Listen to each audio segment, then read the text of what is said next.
Hare Krishna, dear devotees. I would like to welcome you all for joining today's online class with Holiness Chandramauli Maharaj. My humble obeisances to you all. All glories to Srila Prabhupada. Hare Krishna Maharaj, my humble obeisances to you. All glories to Srila Prabhupada. I hope, Lord Prabhupada, my obeisances. We can begin.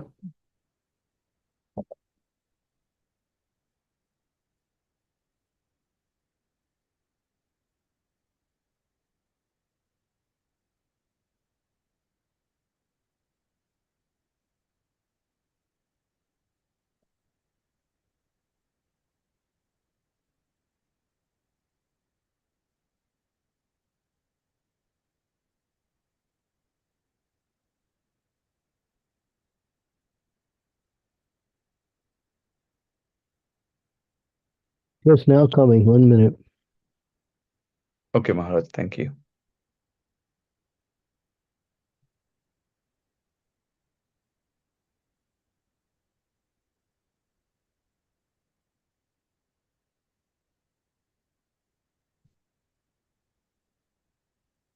Om Namo Bhagavate Vasudevaya.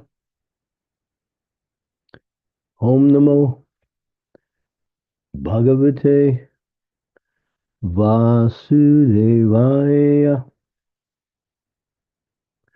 Om Namo Bhagavate Vasudevaya. Tasmai Salokam Bhagavan Sabhajita. Sadarsayamasa param nayat param vyapeta sanklesha vimoha savasam swadrishyavadbhir purushar abhishtutam. Okay, now don't jump around like a monkey now. Just keep it in one place. The personality of Godhead, being thus very much satisfied with the penance of Lord Brahma, was pleased to manifest his personal abode, Vaikuntha, the supreme planet above all others. This transcendental abode of the Lord is adored by all self-realized persons freed from all kinds of miseries and fear of illusionary existence. So if you want to go down the page, just do it very gradually. Don't jump. Yeah, just like that. Okay. The trouble of penance accepted by Lord Brahma was certainly in line of devotional service bhakti. Otherwise, there was no chance that Vaikuntha or Swalokam, the Lord's personal abodes, would be visible to Brahmaji. The personal abodes of the Lord, known as the Vaikunthas, are neither mythical nor material as conceived by the impersonalists. But realization of the transcendental abode of the Lord is possible only through devotional service. And thus, you don't have to keep moving it. Just move it when it's necessary. And thus, the devotees enter into such abodes. There is undoubtedly trouble in executing penance. But the trouble accepted in executing bhakti yoga is transcendental happiness from the very beginning, whereas the trouble of penance and other process of self-realization, jnana yoga, etc., without any Vaikuntha realization, ends in trouble only and nothing more. There is no profit in beating husk without grains. There is no profit in beating husks without grains. Similarly, there is no profit in executing troublesome penances other than bhakti yoga for self-realization. Executing bhakti yoga is exactly like sitting on the lotus sprout of the abdomen of the transcendental personality of Godhead, for Lord Brahma was seated there. Brahmaji was able to please the Lord, and the Lord was also pleased to show Brahmaji his personal abode. Srila Jiva Goswami, in his comments of Krama Sandarbha annotation of Srimad Bhagavatam, cites quotations from the Vriha Aranyaka Upanishad, Vedic evidence.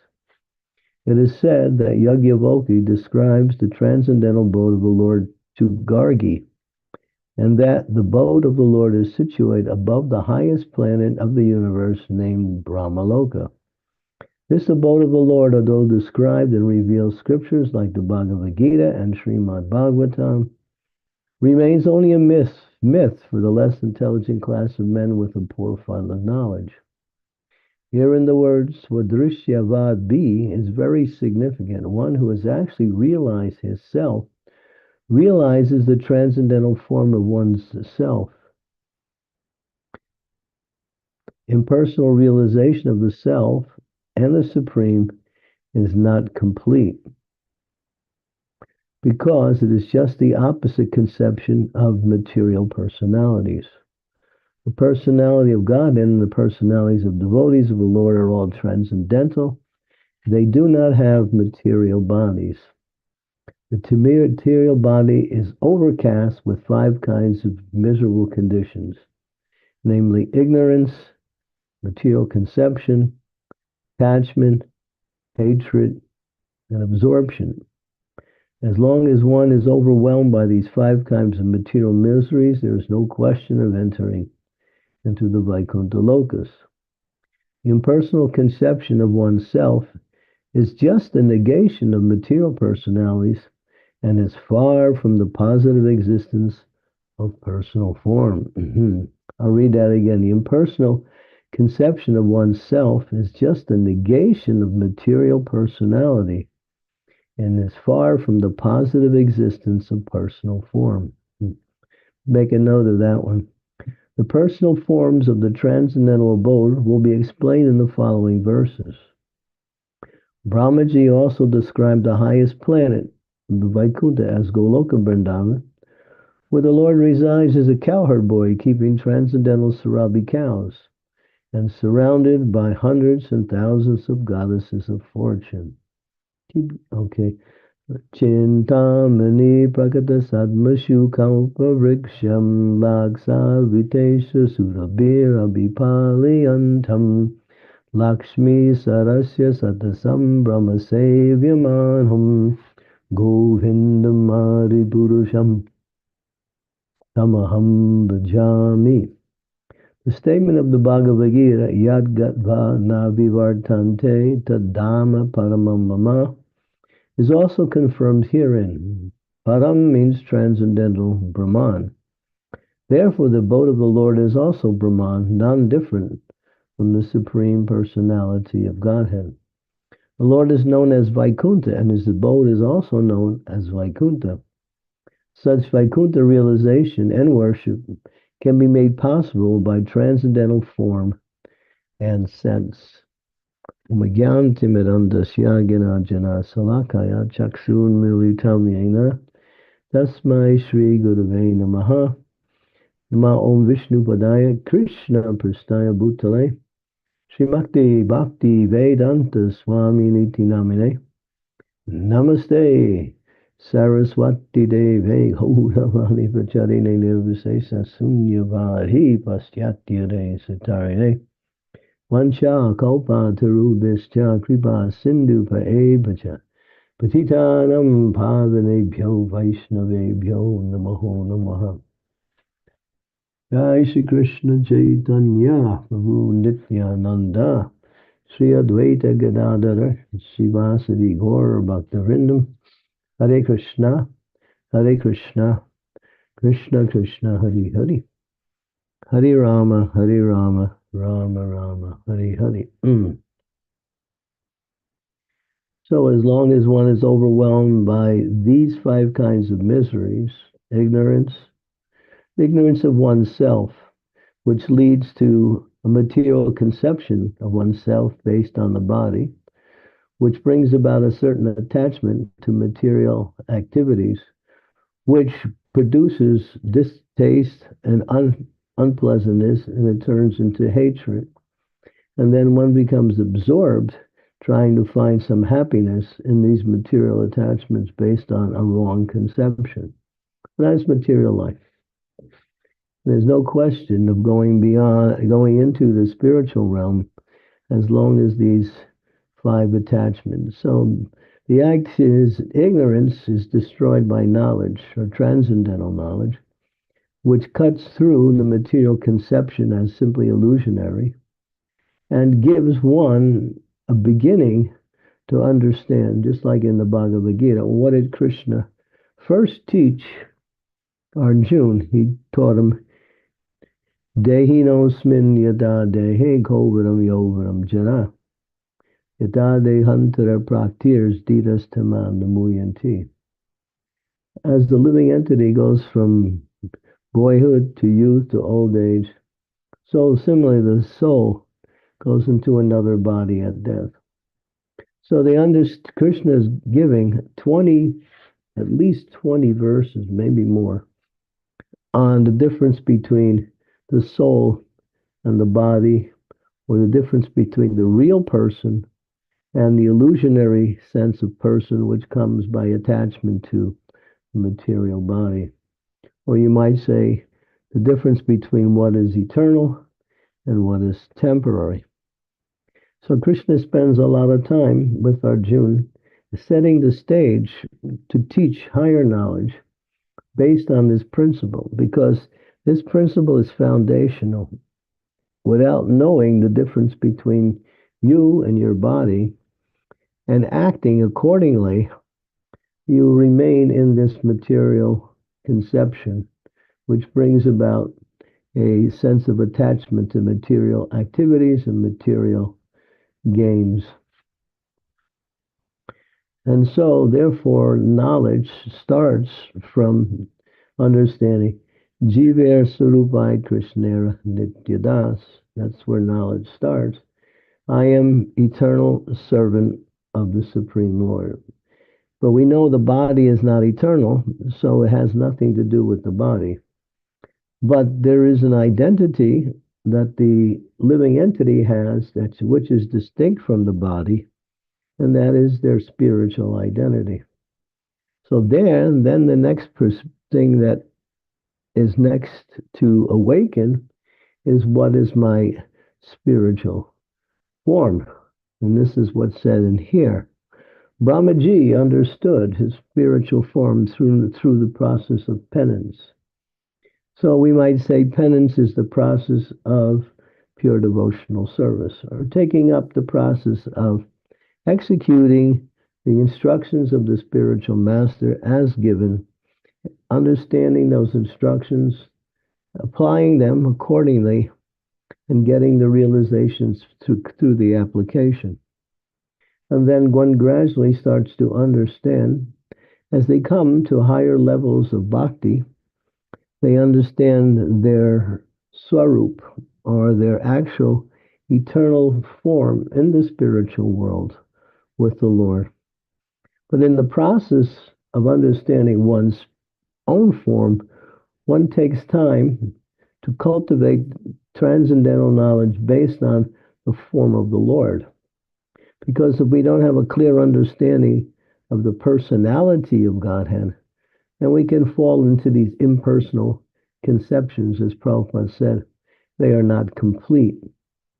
And actually, they are material in the sense, just like people think the spiritual world, spiritual forms, these are all some mythical conception, because we need form in order to connect with something.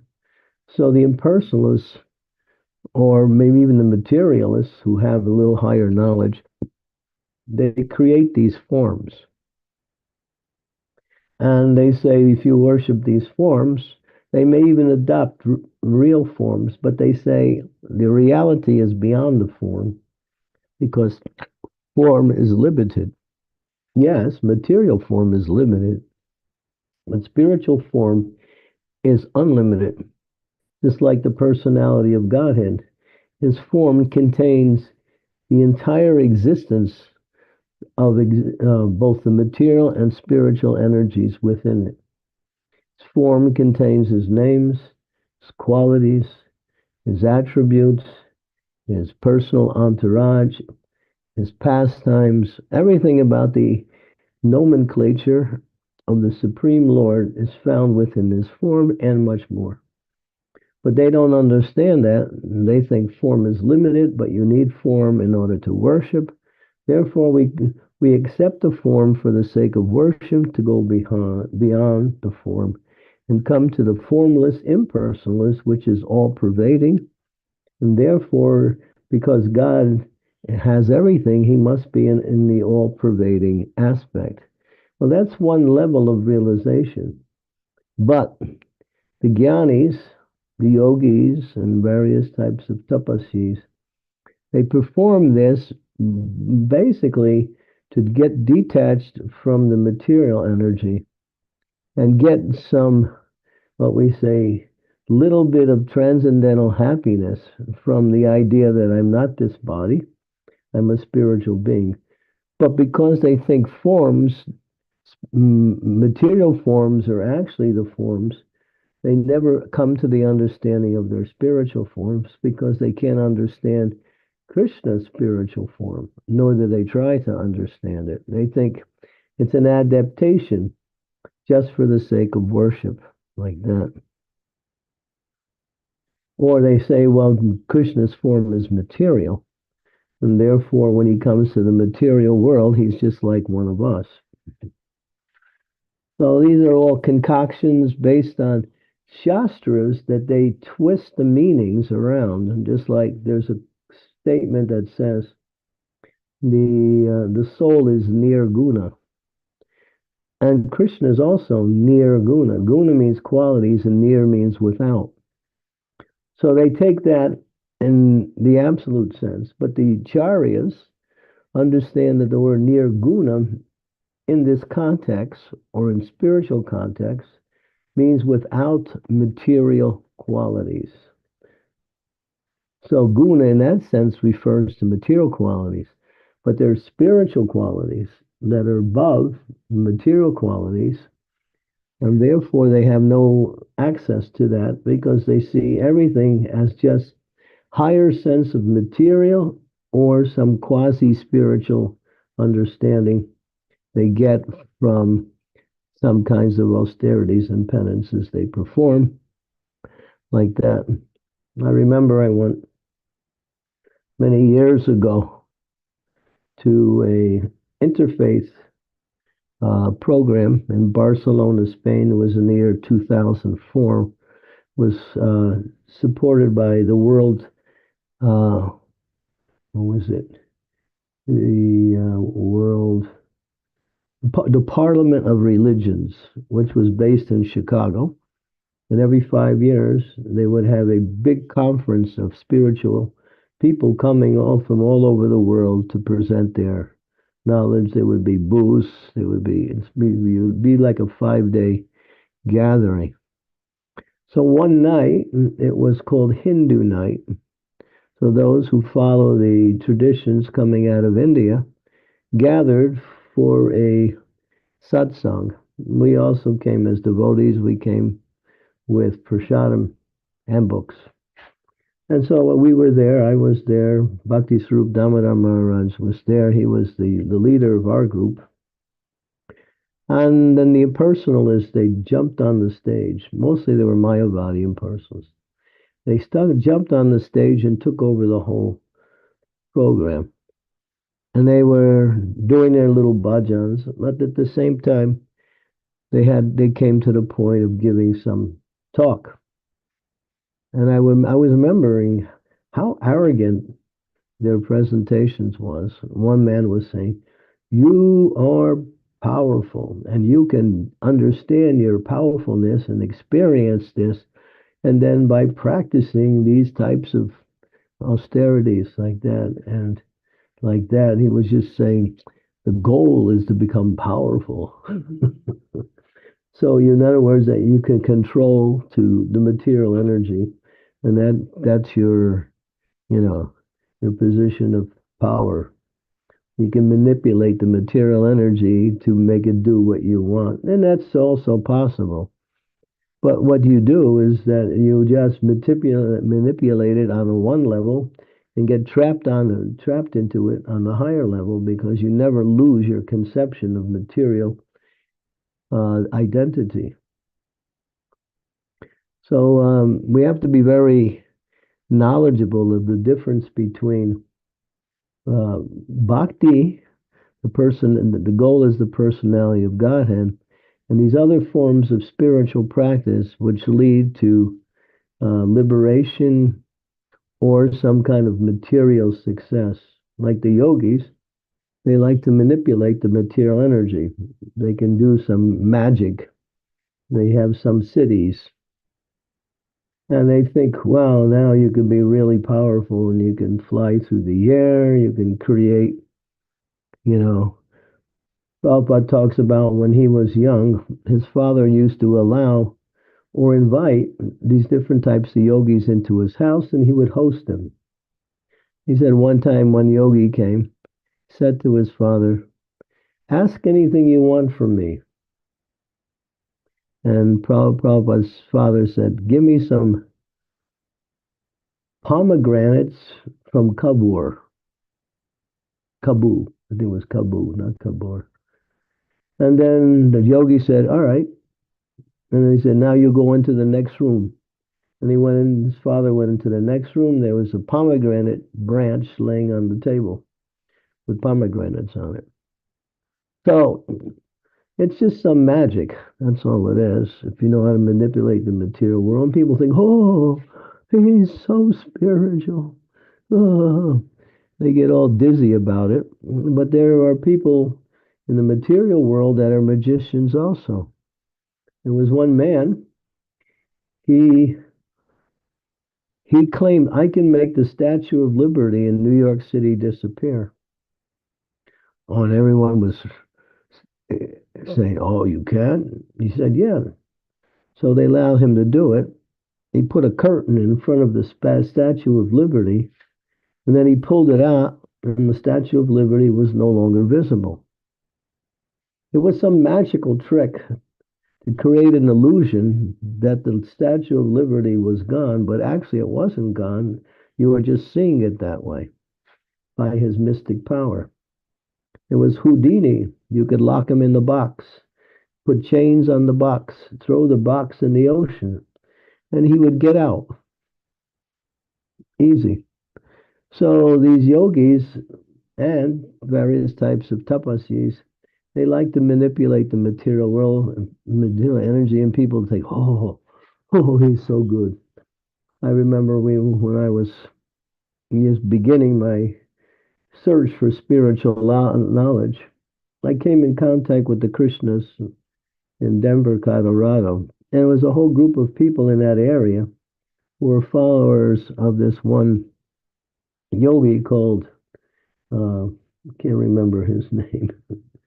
But anyway, what he would do, he would touch you on the head and then he would give you some power and your head would clear up and you would feel like, you had gained pure health or something. And you would hear all kinds of sounds in your head like that. After a while, Prabhupada heard about him later. I think, well, he was the something yogi. I can't remember what it was named. Maybe Sri Devi remembers him. He goes back to the 70s. He's still alive. He's got a little ashram in America, in California somewhere. He's an old man now. He's about close to 80 years old, maybe a little younger. Actually, he's in his early 70s. And Prabhupada heard about him, and Prabhupada said, "You should kick him in the face with boot.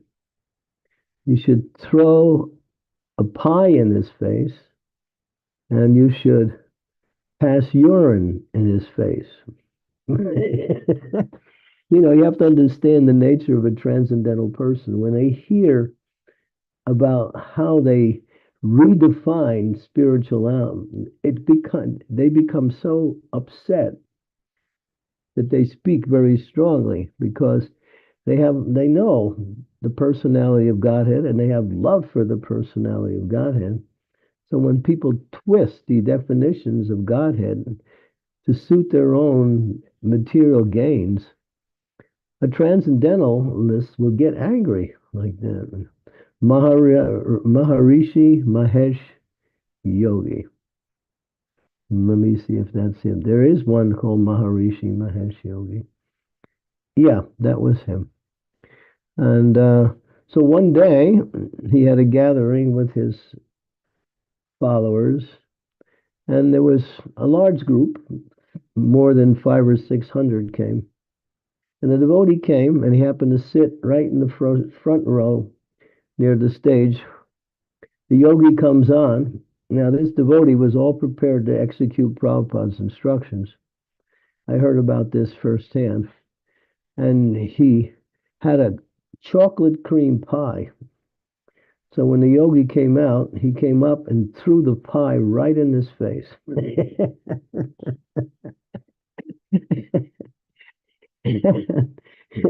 Everyone was shocked. So some of his followers, they jumped on the devotee and then dragged him into the back room. And they said, why didn't you do that? Because this Maharishi Mahesh Yogi said he was God. He was actually saying he actually said he was Krishna. And that's what Prabhupada really got angry when he said he was Krishna.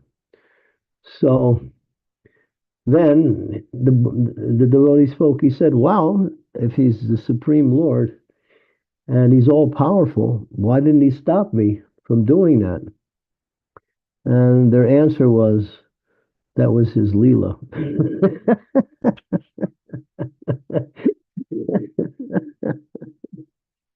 So they always have some stupid answer for what when they're exposed for their ignorance or for their, falsity. And later on, that same yogi, he had a brother who was a little older. They were from Rishikesh, and his brother was claiming that no, he's not God, I'm God. So two brothers fighting over the position of God. The mother was the kind of like the person who was taking care. So the whole thing wound up in court in India, where the two gods were fighting for, supremacy. Supremacy. It went to the court, and then it came to one court, and the court said, "This is ridiculous." So the judge just threw the whole thing out and said, this is, he was just frustrated to hear, the subject of the trial. so, so and the boy was 11 years old at the time when he was making his tour of America. So he was just young, and he would dress in a blue shirt and a yellow dhoti with a peacock feather.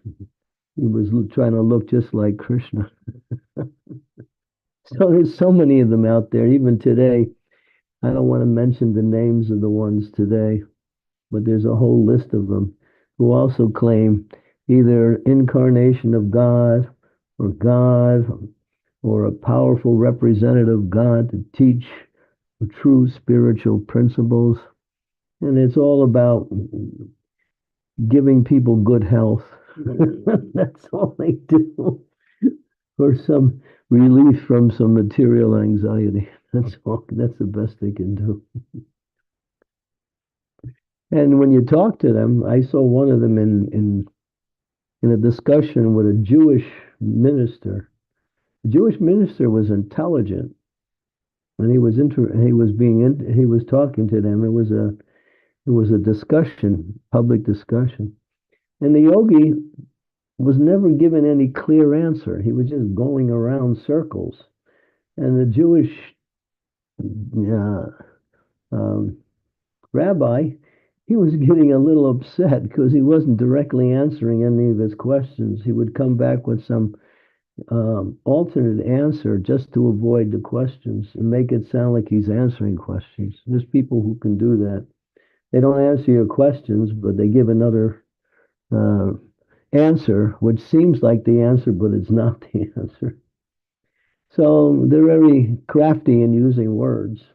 And that's where you have to be careful, because if you listen to these people, you might also get sucked in. As Lord Chaitanya said, if you listen to Mayavadi's philosophy, your spiritual life is doomed. Don't listen to them. Just stay chaste to Srila Prabhupada's books and his movement, and you'll get all knowledge, and ultimately you'll get the results of the knowledge. You free yourself from the cycle of birth and death, attain to your spiritual identity, and go back to the spiritual world to interact, to be with the Supreme Lord eternally in transcendental loving activities, which are full of what we say, ananda, full of joy. So, yeah, so we have to hear from the right source and not from all of these bogies, you know. And then gradually, if you follow the process accordingly, the results will come in due course of time. Rupa Goswami says, enthusiasm for the process, determination as you meet obstacles to overcome these, and being patient, knowing that the Supreme Lord will bestow his mercy in due course of time. And what is his mercy? You become detached from material activities, and you start to awaken the knowledge of your spiritual form. And this happens on the higher levels of bhakti, such as ashakti, bhava, and prema. So one has to move through the different stages. Right now, most of us are struggling with anartha nivritti, getting rid of the anarthas. As you get rid of 75% of your anarthas, you can move to the next stage, which is nishta. Nishta means I'm fixed. Even whatever happens, I'm not going to go away. I was just talking to a young boy yesterday at the Ratha Yatra. Very nice devotee. He's trying to practice Krishna consciousness, but then he had a real difficult week, he said, just the week before. And he was struggling. So what he did was he gave up his chanting during that time to deal with his situations. I told him that was the biggest mistake you ever made. You know, when you're in difficulty, it's even more important or more necessary, you might say, to take shelter of the Lord and pray for his mercy, pray for his guidance, and try to understand how you can turn difficulty into opportunities. And that's done by the mercy of the Lord when we sincerely pray to the Lord in any situation we find ourselves in. So, yeah, one should never think there's a solution to material problems. Material problems lead to solutions to material problems are more problematic than the problems. This is a statement by Prahlad Maharaj. He says that very directly. Material solutions for material problems are more problematic than the problems. They lead to another problem. And many times they don't reduce the problem that you're struggling with. You just add another problem. So don't try to solve things on the material level that are beyond your ability to deal with. In other words, there are practical things we deal with in order to organize our life, avoiding certain things, taking on certain things. We have to do. That's called anukulena, what's favorable, and pratikul, avoiding what is unfavorable. We do that. But the big problems is birth, death, disease, and old age, and how to get rid of those problems and the results of those problems, because all of these things have extensions into the material energy, which leads to more and more problems. That is destroyed and overcome by the process of bhakti, following strictly the instructions of the spiritual master. And it's susukham, it's joyful. Krishna consciousness is not an arduous, mind twisting, standing on your head, holding your nose, looking like something from another world, just to somehow or other so called perform. And then they do that. They have these different yogas now. You go to yoga studios, and now it's not just one type of yoga where they sit and practice breathing and stuff. They have all kinds. They have laughing yoga too. Somebody there is expert at making you laugh, and you just laugh, laugh, laugh, and then when you come out, you feel better.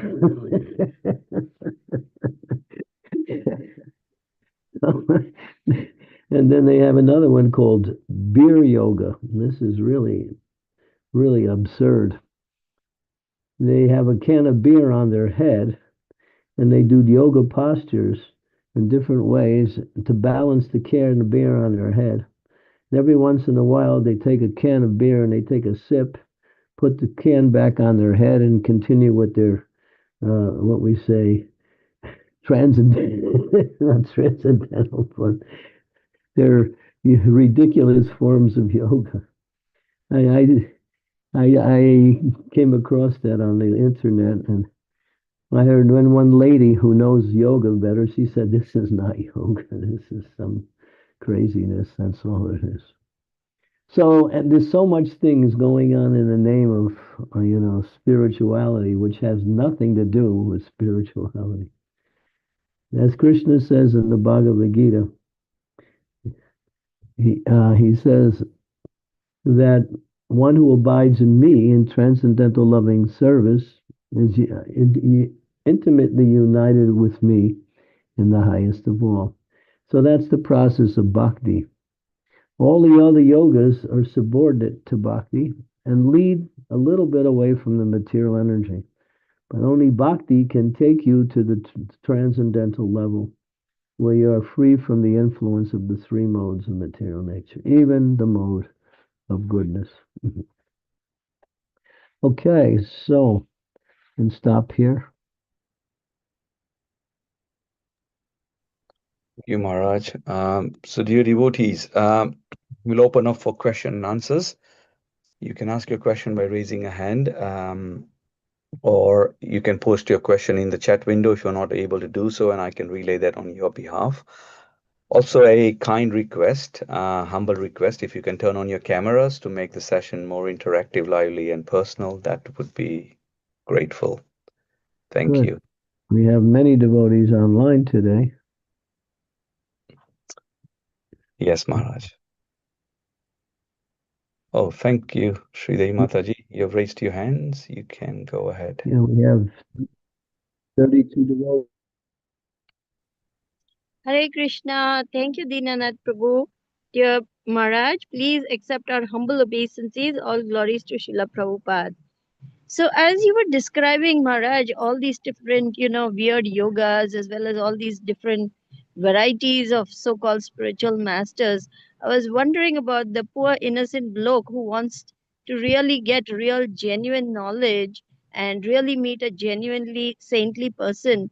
Is it that Krishna sees this person is sincerely trying and so will lead him to the right person, and that's how he will get connected? Or he has to go through some fake godmen and have bad experiences and then come to the real thing? Not necessarily. Generally, people try different things, but they're looking for the real thing. Just like yesterday, we had a Rath Yatra. We had close to 20,000 people there. It was huge. They cooked for 16,000, but they ran out.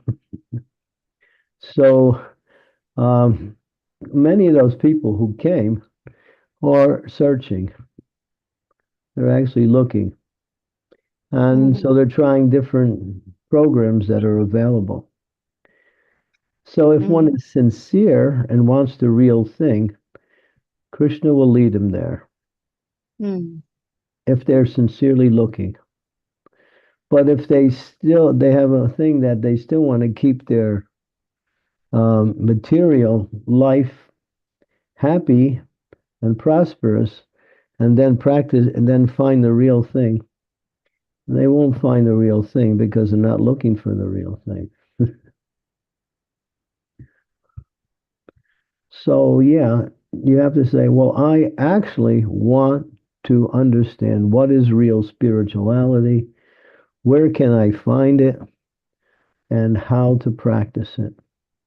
And if one is in that mood, then they're ready to receive the knowledge for the execution of bhakti.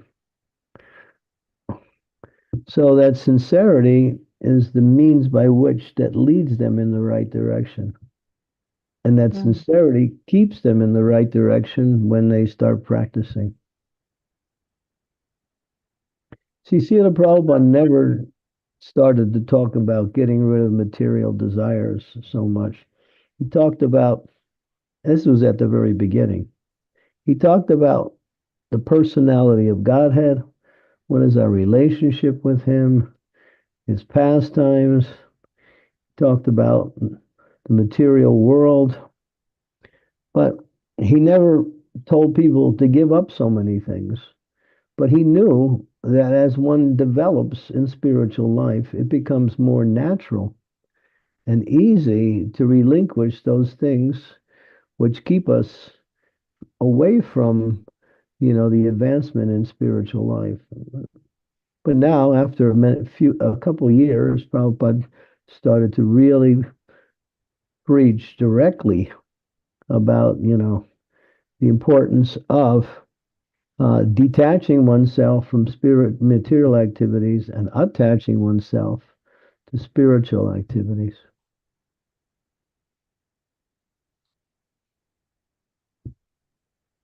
Yes, Guru Maharaj. Thank you very much. Hare Krishna. Thank you, Mataji. Shiva Kumar Prabhu, you can go ahead next, and then Krishna Kaviraj Prabhu, you can go next. Thanks. Thank you. Hare Krishna Maharaj, the Lord prompts. Please accept my humble obeisances. All glories to Srila Prabhupada. Maharaj, Maharaj, one question I had on the impersonalist goal of Brahman realization, Maharaj. If they kind of able to manage to remove the material identity by way of that liberation, and our understanding is that the soul's, the constitutional position of the soul is servant of Krishna. So after they kind of remove the material identity, would not their spiritual identity manifest as the servant of Krishna? How do they suppress that? Their spiritual identity manifests in the very preliminary stage, which they understand I'm not this body, I'm spiritual. But they cannot go into the next level, which is one spiritual identity. And what their goal is to merge into the bodily effulgence of the Lord, or a little bit higher, merge into the body of the Lord, become one with the Lord. But there's no activity in that. So there is sat, there is some chit, but there's no ananda. Because in that conception, they see themselves free from everything, and there's nobody else around. The Prabhupada would use in a little example. If you have everything in this world, but you're the only person in the world, would you be happy? So they have no awareness of anyone else. They're somewhat in their own consciousness. And then Aruna Krishna Padam Padam Padantiyada. Again, they fall down to the material because they have no spiritual activities. Soul by nature is active. And if they try to get to a stage of inactivity for simply meditating or experiencing their spiritual identity, not identity, but their spiritual existence. Yeah. So that's the oneness, Brahman realization. But Krishna says that's the beginning. Higher than that is Paramatma realization. And the complete and most satisfying for the soul is the Bhagavan realization, the personality of Godhead. And service to the personality of Godhead. Through the instructions given by the representative of the personality of Godhead, the spiritual master. Okay. They have spiritual masters too, but they just teach, that, your goal is to become either God or one with God. Mm. Oneness with God means, there is a definition of oneness with God. It means you and God have the same desire. Mm. God wants you to come back to Him, and you want to come back to Him. Then that's the oneness. Not like you merge into His body and then you become Him. That's not possible. Mm. You're not merging into Him, you're merging into His energy, that's all. Mm. Mm. So be careful of these. They're all around you, Shiv. I know you're in India. Just look left and right, they're all around. Keep your connection with the devotees there. That's good.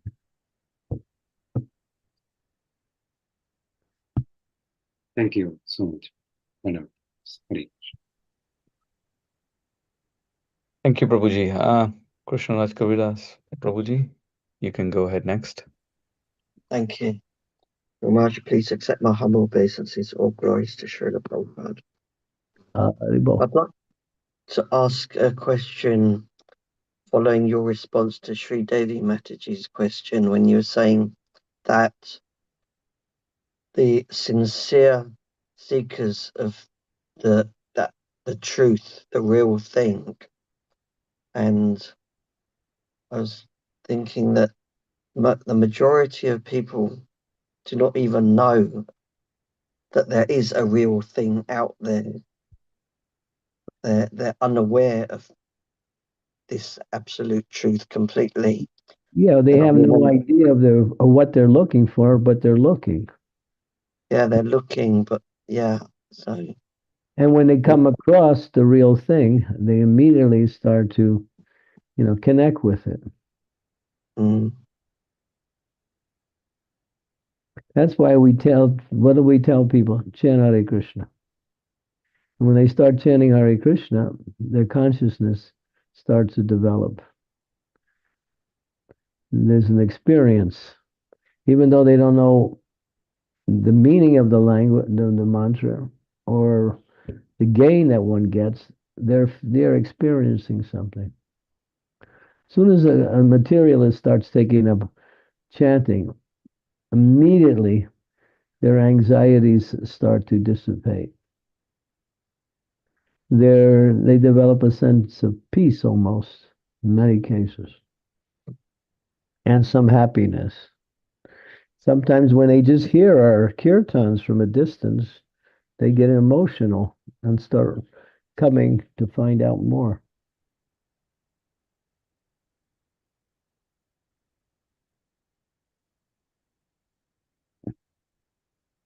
Thank you very much. Yeah. So if they're sincere and looking for the real thing, they'll find it. They may trip over a few false programs and after some time learn from that and then get out of that and keep looking. Like many of us who came to Krishna consciousness, it was not our first attempt to find spirituality in a organized way. And many of us went through it. I remember personally, I went to one when I was first. They were chanting these mantras. It was a Japanese spiritual program.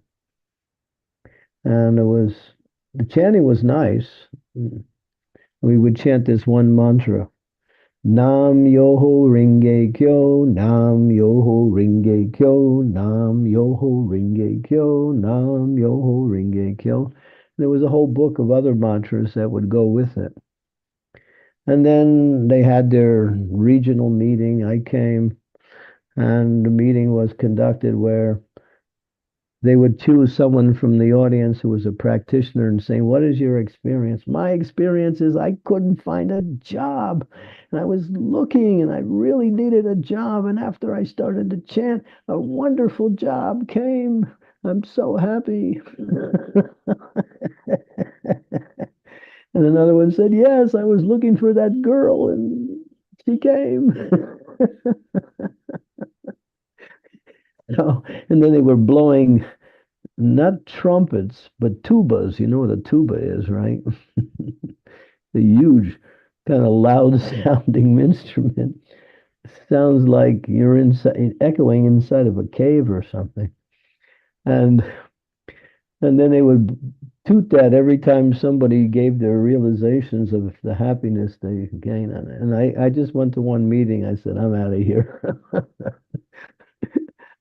I could see it was just some kind of hype, you know.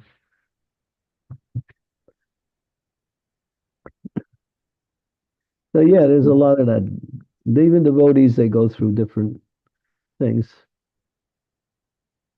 Yes, I see that. I see that even today, there's uh, people who come to the temples and the programs, even after many years, they're not just following this path, but they're still following other paths alongside. Yeah, but you can't follow more than one path. And they're trying to. Yeah, no, they're just dabblers. They're not serious seekers. Dabble in here, dabble there, dabble there. Mm, There's no commitment like that. When you dabble, you don't have to make a commitment. And that way you can still go on with your material life and think you're spiritual. But Prabhupada said if one follows even another spiritual master who's a Vaishnava, maybe not in our particular line, they'll say something different than what I'm saying, and then you'll be confused. So you have to follow within Mahajano Yena Katasapanta. That's the process. Following in the footsteps of the Mahajans. In the case of our Mahajans, there's a whole bunch of them. So our prominent Mahajan who started the Sampradaya is Lord Brahma. And Sukadev Goswami is also a Mahajan, and he's teaching the knowledge that we need through his discussion with Maharaj Parikshit, which is the sum and substance of Srimad Bhagavatam. Now, these two Mahajans, we learn from Prahlad Maharaj, he is a Mahajan. We hear from the statements of Yamaraj, he's a Mahajan. And we also hear the glories of the Lord from Lord Shiva. He's a Mahajan. Who else? There's many. Janaka, Bhishma. We read about the life of Bhishma in the first canto. He's a Mahajan. But we follow in line. So the essence of our following is those who come in line of Lord Brahma. Brahma from Narada to Vyas. So Vyas is the literary incarnation where he gives transcendental knowledge in the form of Srimad Bhagavatam and other scriptures. So when anyone is a representative of our sampradaya and they give class, they sit on the Vyasasan, the seat of Vyas. That's what it's called. Vyasas. Asan means seat, Vyas, the seat of Vyas, representing our line of pure devotion, coming from the knowledge given to us by Vyas. And Vyas, and then there's Vyas, there's Sukadev Goswami, then there's a whole line of about 35 different spiritual personalities who come in the line of Lord Brahma, all the way down to Bhakti Vinod Thakur, and then Bhaktisiddhanta Saraswati, and then our Srila Prabhupada. So that's our line. We don't have to go outside of that. And there's enough information to keep you busy for millions of lifetimes. Mm. But you don't need that many lifetimes to go back to Godhead. By the grace of Lord Chaitanya, you can make it in one lifetime.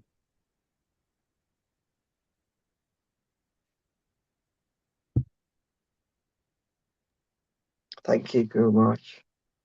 Hari Hari.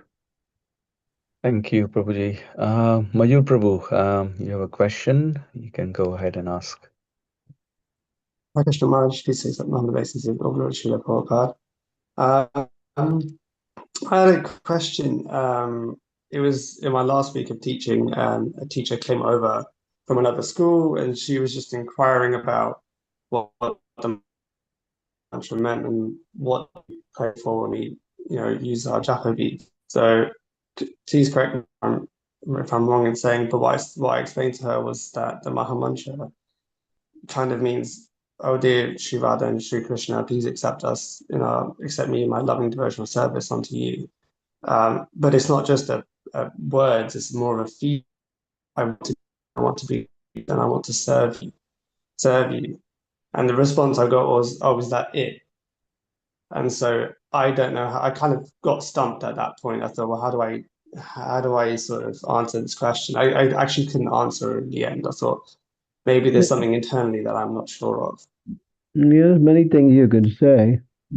First of all, we don't really say, Radha and Krishna because that's confusing. We say, my dear Lord, Supreme Personality of Godhead, please engage me in your service. So when you pray like that, then you get the opportunity to connect with God in a mood of knowing about God. And then there's a whole volume of knowledge you can explain based on true knowledge of the Lord. And then you also connect with God in spiritual activities. That's a simple answer, but it's complete and it's inexhaustible also.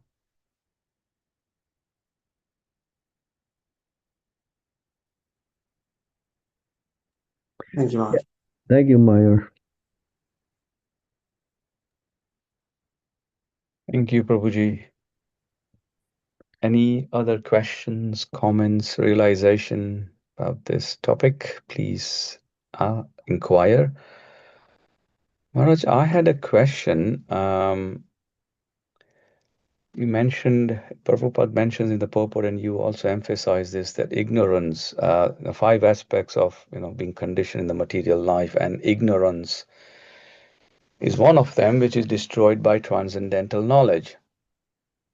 We see there'll be Janmashtami coming up at the temple in Bhaktivedanta Manor, UK.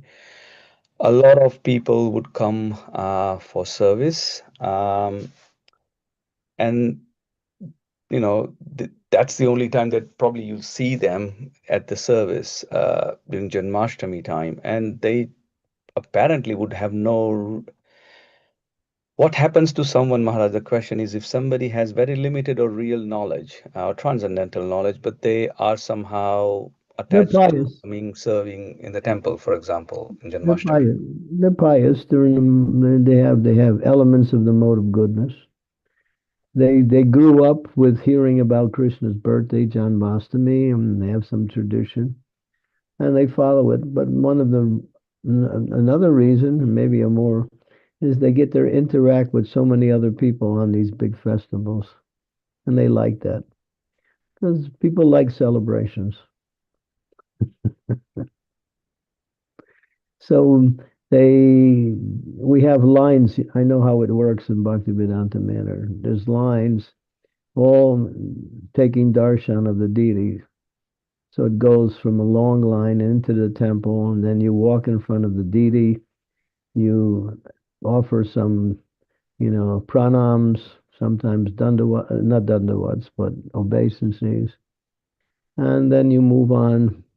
and then you have a nice time, and then you go home, and you're back in your material life again. So, but they're pious. They may not chant. Most of them don't chant.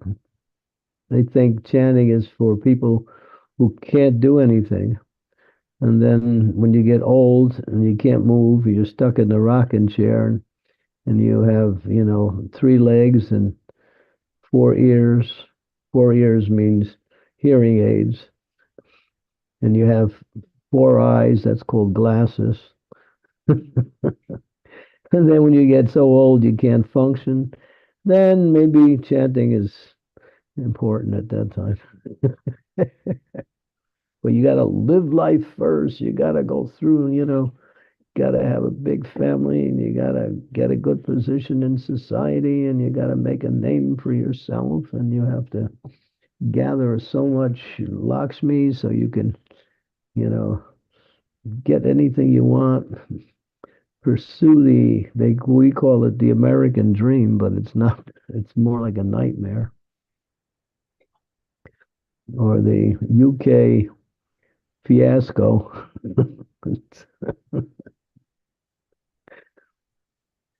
Oh yeah. So that's most of the people who come, they're like that. You don't see them any other time of the year. When it comes to Gaur Purnima, how many people come for Gaur Purnima as opposed to Janmashtami? You get 75,000 people for Janmashtami. If you get 10,000 people for Gaur Purnima, that's a lot. Because they don't have any understanding of Lord Chaitanya, nor his position as being the Yuga avatar, teaching the means for perfection in spiritual life through Harinam Sankirtan.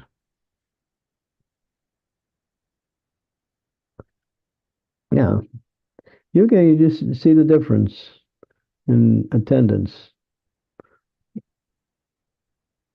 I mean, we give them credit for coming, but the idea is that we set up a whole preaching festival with different booths so they can learn a little bit more while they're there. And a lot of them take part just to learn more. Some of them actually come forward and want to know more and become devotees. But many of them just want pizza and chips. I remember I used to get a total. I said, how many pizzas did we sell during the Janmashtami festival? We sold 35,000 pizzas, along with chips, and so we make good pizza.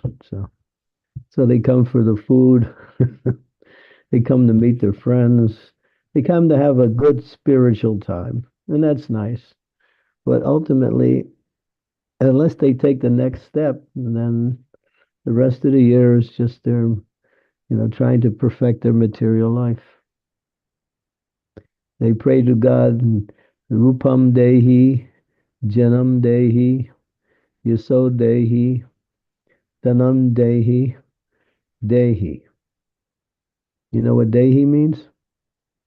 Give. Yeah. Give me Yasod, fame. Give me Dhanam, money. Give me Janam, followers. Give me, what's the other one I said? Rupam.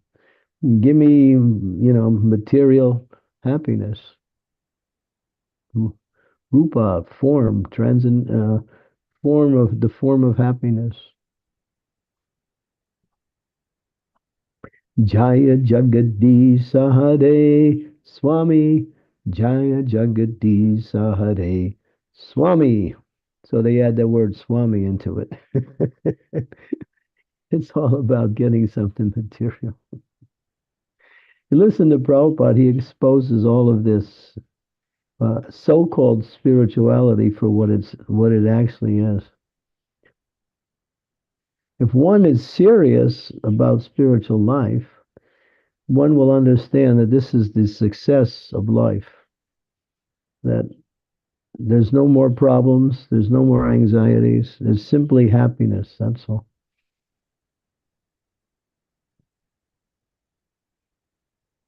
Thank you, Maharaj. So I think yes, Maharaj, I was going to ask, which you answered anyway, that the ignorance won't be destroyed even if they keep on coming. Maybe the pious credits gets accumulated, but not necessarily the ignorance would get Yes, destroyed. some people actually move forward. There's no question. That's why we have these festivals. We meet some people who are serious looking. So it's not like where it's just a festival that has no results. We do get results. Yeah.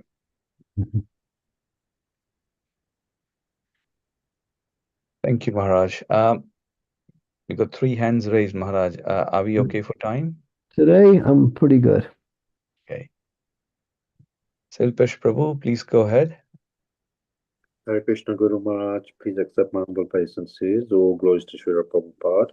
All glories to the assembled devotees. Guru Maharaj, we have a eternal relationship with Krishna in the spiritual world. And I understand the spiritual master can make us aware of what that relationship is. But when I read about these 5 types of relationships, what am I supposed to do with that knowledge now? Do we meditate on each type of relationship? You see, well, this Sancharas and Dasharas is there. Sancharas means admiration for the Lord without any service. Dasharas means doing activities. But the 3 higher rasas, Sakyaras, friendship, Vatsalyaras, parenthood, and Madhuryaras, conjugal love, then because we are followers of Lord Chaitanya, we focus on generally either Sakyaras, not Satya, Sakyaras, and Madhuryaras. So at a certain level of our spiritual life, we get more and more interested in what is our spiritual identity, and it comes with a development. When we move past Nishta into Ruchi, it starts to develop as a desire. Then there is the process of spontaneous devotional service, which is Raganuga Bhakti. And then you start entering into that type of activity. And one of the first things, even now, whatever level you're at, you can see what personality in the transcendental realm, Krishna's associate, that attracts you the most. Start reading about that person, start talking about that person, start learning more about that person so you can understand their qualities and their relationship with Krishna. So that's highly recommended. But it won't manifest until it comes to the higher levels of bhakti, because we're not qualified on the lower levels. It's just bringing this up. So I explained the lower levels: Adal Shakti, Adal Strata, Sadhu Sangha. Bhajana Kriya means initiation. Anartha Nivritti means getting rid of those blocks. The next stage is Ruchi, fixed, and then Nishta, that's fixed, and Ruchi, one is experiencing transcendental happiness regularly. On that platform, you can start moving into the next stage, which is Ashakti, affectionate attachment for Krishna. And then you're focused on a particular personality who has that transcendental love for Krishna, who is Krishna's associate in the spiritual world. So the whole process is there. If you want to learn more about it, you can get Shivaram Maharaj's book, Spontaneous Devotional Service, and then he wrote a second book called Further Knowledge of Spontaneous Devotional Service. Shivaram Maharaj is coming to Bhaktivedanta manor on this coming Friday. And he's going to be doing a kirtan program at the manor from 3 o'clock onward on Sunday, the 27th. And he'll bring all his books and many of his devotees with you. You can have an opportunity to read that book. It's available. And they're doing his Vyasa Puja on the 6th of August also. So he's a powerful and very self-realized spiritual master. And he's written so many books based on Srila Prabhupada's teachings and the teachings of our previous acharyas. His books are really powerful. And they complement Srila Prabhupada and they include Srila Prabhupada. So the book you're looking for is Further Knowledge of Spontaneous Devotional Service. It's a small little red book. It's not very big, but it's complete.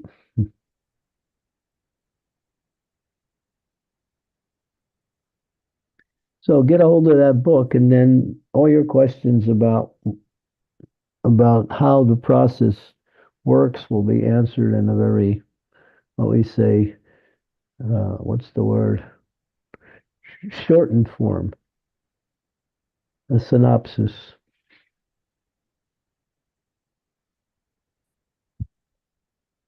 Prabhupada also said it, but he said it in different places at different times.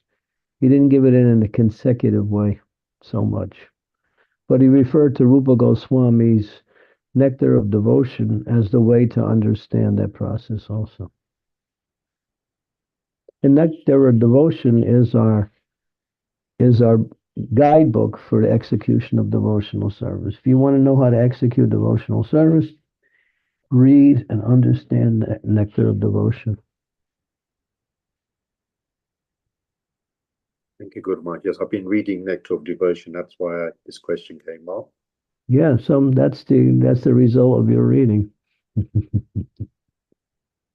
And thank you for the 3 days of ecstasy you've experienced, Guru Maharaj. It's just been incredible. The kirtans, the dancing, absolutely incredible. Golokera Plamadana Harinam Sankirtan. It's coming down from the spiritual world.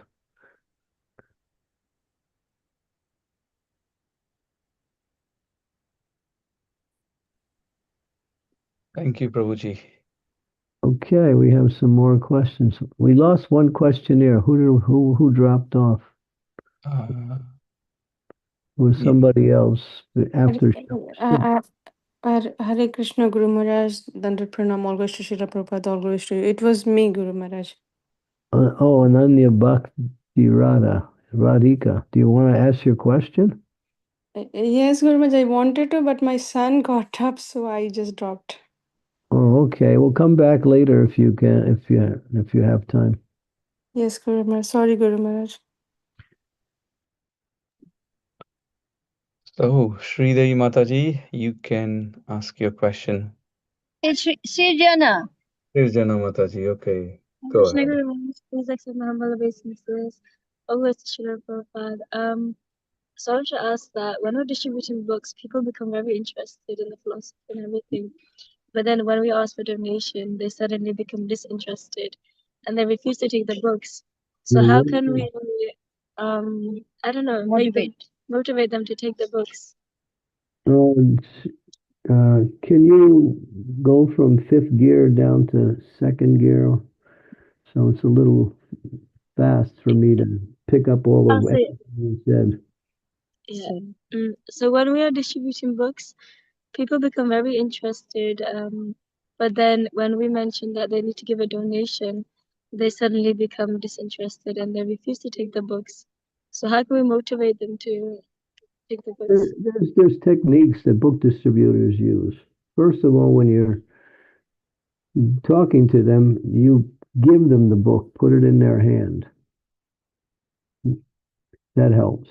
And then you start talking a little bit about it. And then you ask for, say, we need Can you cover the cost of printing? This is our, recommended donation.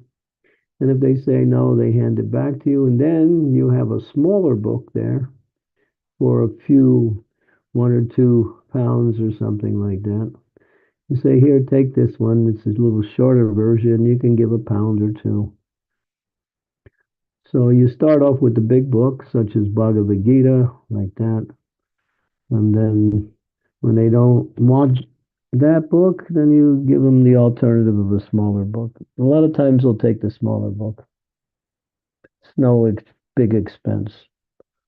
So doing book distribution, there is a way to present what you want to present. So if you follow that protocol, don't sound like a salesman, sound like a person who's giving them something that they really need.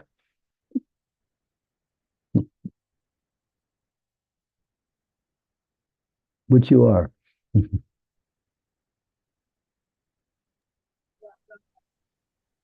you. Thank you, Guruji. Okay. Yeah. Go out with some of the book distributors, just be with them and you can watch what they do.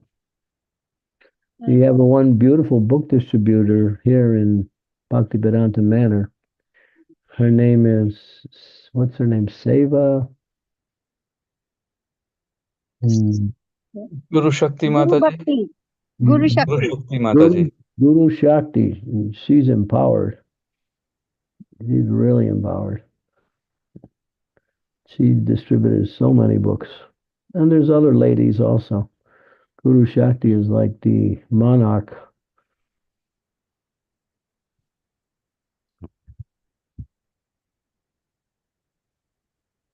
Yeah. Okay. Thank you. KK, you're back. Krishna Maharaj, you were saying how Janmashtami festivals can bring people closer to Krishna consciousness or introduce them to Krishna consciousness. And I remember like about 20 years ago or so, and I went to a Janmashtami festival at the manor, and I knew nothing about Krishna. And just because I gave a donation, just because I felt it was the right thing to do. I didn't really understand anything in the festival, and I went home. But then later, because I'd given a donation, they'd sent me this little Krishna and a beautiful, beautiful letter from the president, the temple president at the time. And because he wrote to us with so much love, I felt, and he gave 2 instructions, and he said, "This is the Lord. Offer him something every day. Please try to offer him something every day, like a leaf, a flower, water, fruit. And please try to chant the Mahamantra. Please chant the Mahamantra every day." And because he wrote with so much love, I felt that I have to do this. And that's what got me started chanting. Yeah. That's one thing we want to increase is the follow-up. Once people make an initial connection, then how do we keep them connected? So that's good. You were lucky. Fortunate, you might say. The temple president was on the ball. I don't know if we do it now. I think we do, but I'm not sure how it works. Dinanath Guranga could tell us more about that one. We have I mean, I don't know, Prabhuji, when did you got your book sometimes, but what we do, we have set up a follow-up program for the last sort of 2 years, doing follow-ups for Srimad Bhagavatam. So anybody who takes Srimad Bhagavatam makes a real investment in terms of time, hearing about what we had to say about the books and then taking them home. We have set up a follow-up program where we're calling them on a regular basis and trying to see how we can help them to read Bhagavatams and just generally inquire about their spiritual life and just trying to connect them back to the temple somehow.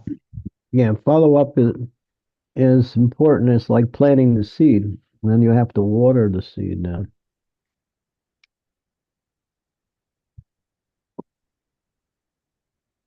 Okay.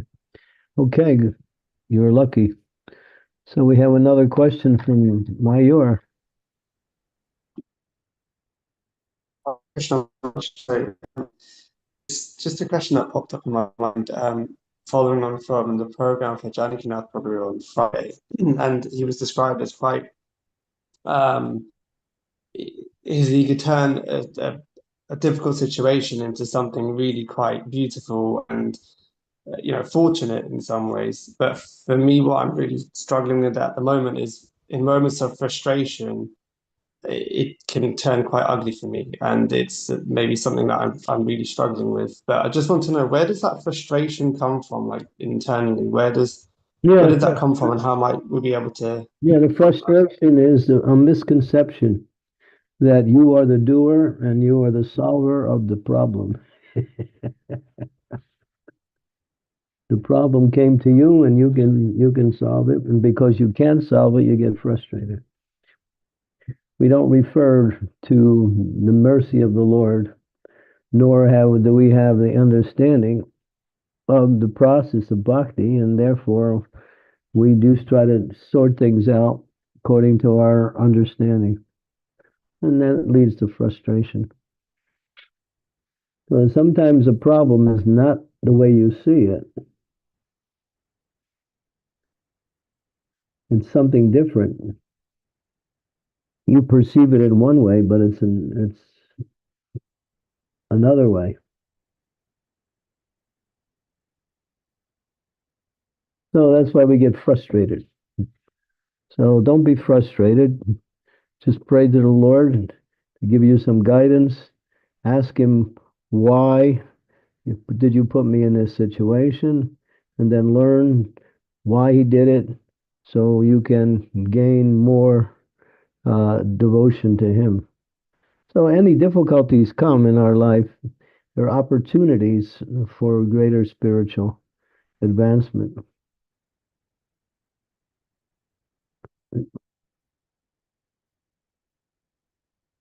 Thank you, Maharaj.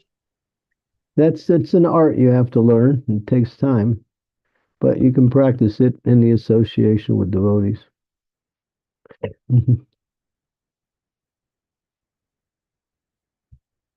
Okay, looks like we ran out of questions, so we can stop here. I do have another program coming up. So. Hare Krishna. Yes, Maharaj. Please accept my humble obeisances always to Srila Prabhupada. Dhiranath Prabhu has to drop off. So do I. Is it okay? So do I. I have to leave also. Okay, sure. So if you keep the devotees together, if they want to do japa, you can host it then.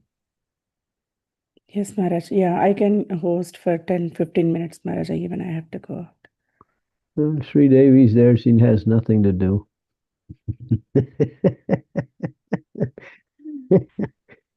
She's a pundit.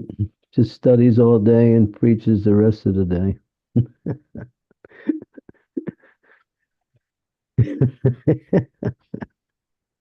Okay.